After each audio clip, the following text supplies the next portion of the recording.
Well, I wanted this really physical experience of sound, like sound that you hear with your whole body.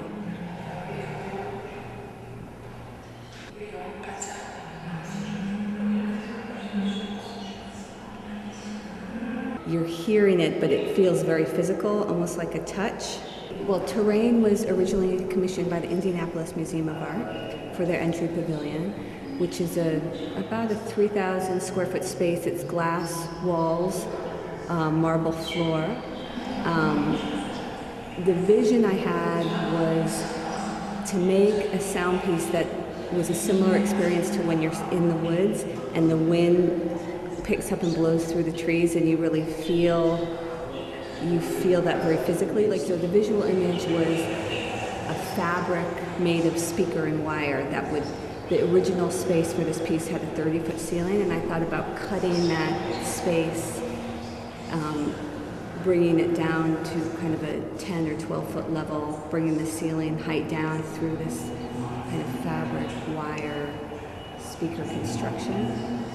And I thought of it kind of hovering overhead like a cloud. So this was the image, and the physical part of the image was that feeling I described of the wind going through the leaves of the trees overhead, and you feel that in your body. And then I thought about what the material would be that would, like, if your body was going to be caressed with oral material, with sound, what would you want it to be caressed with? And I thought of, tendernesses.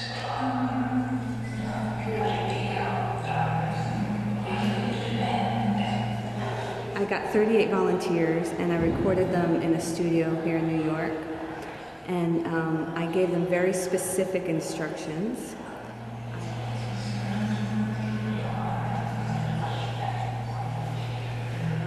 Some breathing exercises. You'll notice there's a lot of breath in the piece.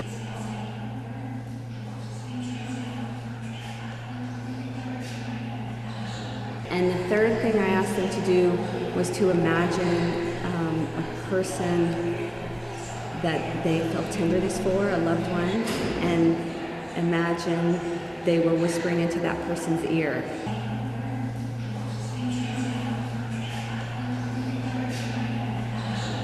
Gentle, tender, intimate, these kind of sounds.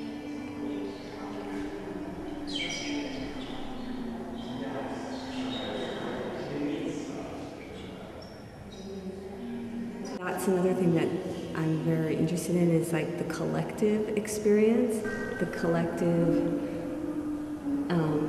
weaving together. So that you can't really hear much of what anyone is saying specifically. To be openly sentimental feels transgressive. At least in an art context, it does.